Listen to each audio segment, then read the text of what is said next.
नाशिक पाठोपाठ जळगाव विधान परिषद निवडणुकीतील तिढा सोडवण्यात महायुतीच्या नेत्यांना यश आलंय। उपमुख्यमंत्री शिंदेंच्या आदेशाचं पालन करून प्रचार थांबवत असल्याचं बंडखोरी करणाऱ्या रेश्मा काळेंनी स्पष्ट केलंय। याबाबत त्यांनी सोशल मीडियावर पोस्टही केली आहे। जळगावात शिवसेनेच्या रेश्मा काळेंनी बंडखोरी केल्यानं बंडखोरी करणाऱ्या महायुतीत तिढा निर्माण झाला होता। त्यात काल त्या नॉट रिचेबल झाल्या होत्या। काल त्यांनी उपमुख्यमंत्री एकनाथ शिंदेंची भेट घेतली आहे। एकनाथ शिंदेंनी महायुतीच्या उमेदवाराला पाठिंबा देण्याचे आदेश त्यांना दिले होते आणि त्यानंतर शिंदेंच्या आदेशाचं पालन करून प्रचार थांबवत असून महायुतीच्या उमेदवाराला पाठिंबा देत असल्याचं काळेंनी म्हटलं आहे। जय महाराष्ट्र।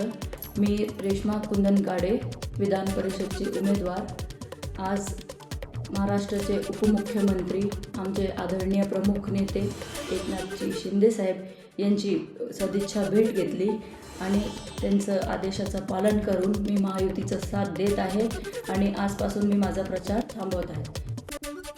रेश्मा काळेंच्या माघारीनंतर जळगाव विधान परिषद निवडणुकीत आता महायुतीचे उमेदवार नंदकिशोर महाजन आणि महाविकास आघाडीचे उमेदवार शरद तायडे यांच्यात चुरशीची लढत होण्याची चिन्ह आहेत। महायुतीचं पारडं जड वाटत असलं तरी अदृश्य शक्ती आपल्या पाठीशी असल्यानं आपलाच विजय होणार असा विश्वास शरद तायडे यांनी व्यक्त केलाय।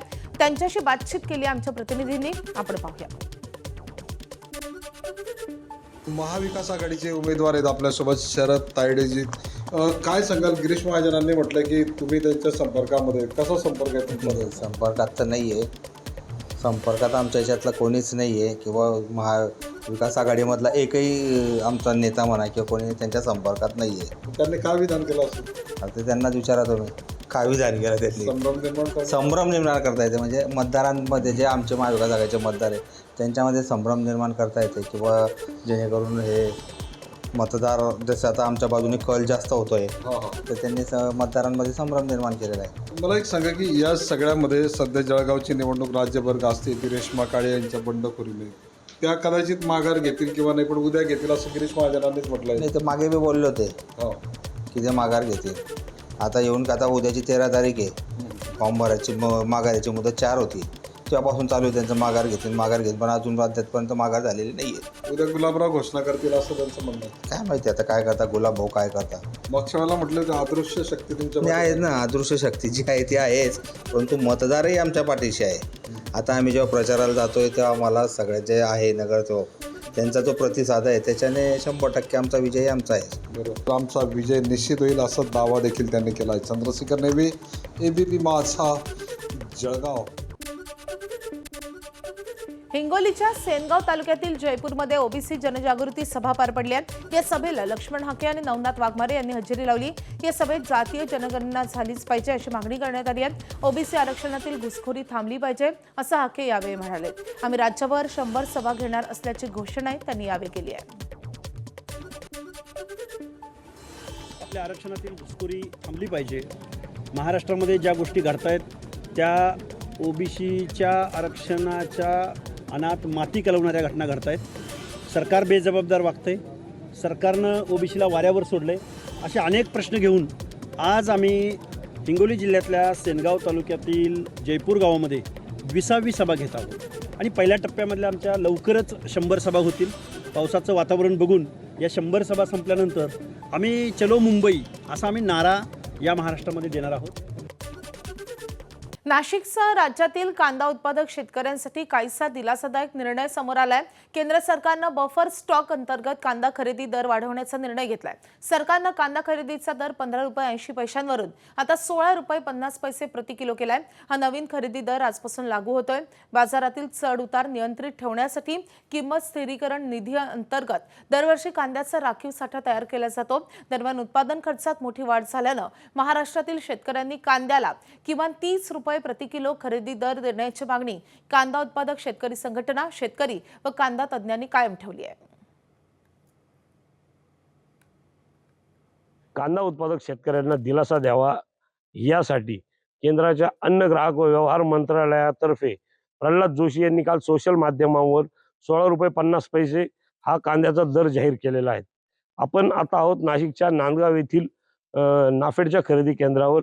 या ठिकाणी जे आहे ते 13 जून म्हणजे आजपासून जे आहे ते केंद्र सरकारकडनं कांद्याला 16 रुपये 50 पैसे हा भाव दिला जाणार आहे।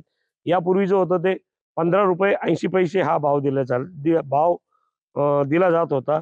मात्र 15 रुपये 80 पैसे या दराने जो कांदा होता तो खरेदी होत नव्हता. नाफेड व NCCF यासारख्या संस्था ज्या आहेत याकडे शेतकऱ्यांनी पाठ फिरवली होती. त्यांना जो आहे 15 रुपये 80 पैसे हा भाव परवडणारा नव्हता. आज मात्र 16 रुपये 50 पैसे भाव दिल्यामुळे कुठेतरी शेतकऱ्यांना दिलासा देण्याचा प्रयत्न केंद्र सरकारकडून करण्यात येत आहेत. मात्र साधारण 20 ते 25 रुपये किलोला कांद्याला खर्च असतो. त्यामुळे हा 16 रुपये 50 पैसे भाव दिलेला जो आहे तो देखील शेतकऱ्यांना परवडणारा नाहीये. शेतकऱ्यांनी मागील महिनाभरापासून जे आहे ते नाफेडच्या NCCFच्या कांदा खरेदीकडे पाठ फिरवली होती. आज 16 रुपये 50 पैसे हा दर जरी लागू झालेला असला तरी यातून शेतकऱ्यांना दिलासा मिळेल काय, शेतकरी परत नाफेडच्या खरेदी केंद्राकडे कांदा विक्रीसाठी येतील काय, हे पाहणं जे आहे ते आज महत्त्वाचं ठरणार आहे. संदीप जेजुरकर, ABP माझा, नांदगाव, नाशिक. केंद्र सरकारने या वर्षी जो 2 लाख मेट्रिक टन कांदा खरेदी करायचा आहे, 1 लाख टन नाफेडकडून व 1 लाख टन NCCF कडून, या दोन्ही संस्थांचा जो काही कांदा खरेदीचा हा जो भाव आहे हा किमान 3000 रुपये प्रति क्विंटल द्यावा. प्रत्यक्षात शेतकऱ्याचा कांदा खरेदी करावा. या कांदा खरेदीमध्ये कुठल्याही प्रकारचा गैरव्यवहार, आर्थिक फसवणूक शेतकऱ्यांची होणार नाही याची दक्षता सरकारने घ्यायची आहे. जर हीच कांदा खरेदी पारदर्शक पद्धतीने झाली नाही, भ्रष्टाचार याच्यात झाला, तर महाराष्ट्र राज्य कांदा उत्पादक शेतकरी संघटनेकडून सरकार विरोधी तीव्र स्वरूपाचे संपूर्ण राज्यात आंदोलन केले जाईल असा इशारा आम्ही संघटनेकडून सरकारला देत आहोत. उत्पादन खर्च हा साधारणतः 25 ते 30 रुपये किलो त्या ठिकाणी होत आहे शेतकऱ्यांचा, आणि म्हणून कमीत कमी 30 रुपये किलो म्हणजे 3000 रुपये प्रति क्विंटलचे दर त्या ठिकाणी शेतकऱ्यांना अपेक्षित आहे. आणि त्या पद्धतीचे दर जर नाफेड किंवा NCCFने जाहीर केले तरच खऱ्या अर्थानं शेतकरी त्या ठिकाणी नाफेड आणि NCCFला कांदा देऊ शकतो. अन्यथा नाफेड आणि NCCFची खरेदी 16 रुपये 50 पैशांनी सुद्धा त्या ठिकाणी होणं कठीण आहे. आणि म्हणून लवकरात लवकर केंद्र शासनाने त्या ठिकाणी कमीत कमी 2500 ते 3000 रुपये प्रति क्विंटलचे दर जाहीर करावं ही शेतकऱ्यांची मागणी आहे. ठाकरेंच्या शिवसेनेचे काही खासदार एकनाथ शिंदेंच्या संपर्कात असल्याची चर्चा रंगते. तर आता ठाकरेंच्या शिवसेनेचे आमदार अंबादास दानवेंची प्रतिक्रिया आली आहे. दर महिन्याला आमचे खासदार शिंदेंच्या संपर्कात असल्याची चर्चा होते, मात्र आता काही लोक उघडपणे बोलत असल्याचं दानवे म्हणाले. ते मराठवाडा दौऱ्यावर होते, तर धाराशिव जिल्हा दौऱ्यावर असताना अंबादास दानवे यांच्या आढावा बैठकीला खासदार ओमराजे निंबाळकर गैरहजर होते. 2 वर्षापासून अशी चर्चा आहे, कारण हे सगळे लोकसभेची निवडणूक होऊन पूर्ण 2 वर्ष झालेले आहेत. 2 वर्षापासून अशी महिन्याला 2 महिन्याला अशा पद्धतीने चर्चा होत असते. का बरं होत असेल? काही लोक असतील, काही लोक तर ओपन बोललेले आहे, आम्हालाही माहिती आहे. परंतु चर्चा दर 2 महिन्याला होत असते, हे तर नक्की. आता कबूल केलं पाहिजे आता अधिक. पालकमंत्री शंभूराज देसाईंनी उपमुख्यमंत्री एकनाथ शिंदेंची दरेगावात भेट घेतली आहे. सातारा सांगली विधान परिषदेच्या निवडणुकीची रणधुमाळी आता सुरू आहे, परंतु यामध्ये महायुतीमध्ये सर्व काही आलबेल आहे असं दिसत नाही. राष्ट्रवादी आणि शिवसेना हे दोन्ही पक्ष कुठेतरी नाराज असल्याची जोरदार चर्चा सुरू होती. या चर्चेला अखेर पालकमंत्री शंभूराज देसाई यांच्या वक्तव्यानंतर बळ मिळालंय. दरेगावात एकनाथ शिंदे आणि शंभूराज देसाई यांच्यात जवळपास 1 तास चर्चा झाली आहे. या चर्चेनंतर पत्रकारांशी बोलत असताना शंभूराज देसाई यांनी भाजपाच्या सध्याच्या भूमिकेवर तीव्र नाराजी व्यक्त केली आहे. आम्ही काय बोलणार त्याच्यावर? येऊ नको तर कुठल्या गाडीत बसू, अशी परिस्थिती झाली आता. म्हणजे तुम्हीच प्रश्न विचारल्यानंतर तुम्हीच म्हणताय तुम्हाला निमंत्रण नाही, आणि मग तुम्ही काय करणार? तर मग निमंत्रण नाही तर मग कसं कुठल्या गाडीत बसायचं? भिवंडी महानगरपालिकेकडून भ्रष्टाचाराचा एक अत्यंत अजब आणि तितकाच धक्कादायक प्रकार समोर आलाय. सफाई कर्मचारी प्रत्यक्ष कामावर गैरहजर असतानाही चक्क मॅजिक पेनचा वापर करून त्यांची हजेरी लावली जाते आणि पालिकेच्या तिजोरीतून दरमहा लाखो रुपयांचा पगार लाटला जात असल्याचा खळबळजनक आरोप नगरसेवकांकडून करण्यात आलाय. 2000हून अधिक सफाई कर्मचारी कार्यरत आहेत, मात्र यातील अनेक कर्मचारी प्रत्यक्षात काम न करताच घरी बसून पगार घेत असल्याचा गंभीर आरोप खुद्द नगरसेवकांनी केलाय. या कथित गैरप्रकारामुळे पालिकेचा स्वच्छता विभाग पुन्हा एकदा संशयाच्या भोवऱ्यात सापडलाय. या कथित गैरप्रकाराची सखोल चौकशी करून दोषींवर कारवाई करण्याची मागणी नगरसेवकांनी केली आहे. भिवंडी महानगरपालिकेत सफाई कामगारांचा एक मोठा प्रश्न या ठिकाणी उपस्थित होतोय की सफाई कामगार या ठिकाणी गैरहजर असताना त्यांना हजर दाखवलं जातं, असा भ्रष्टाचार केला जातो असा तुमचा आरोप आहे.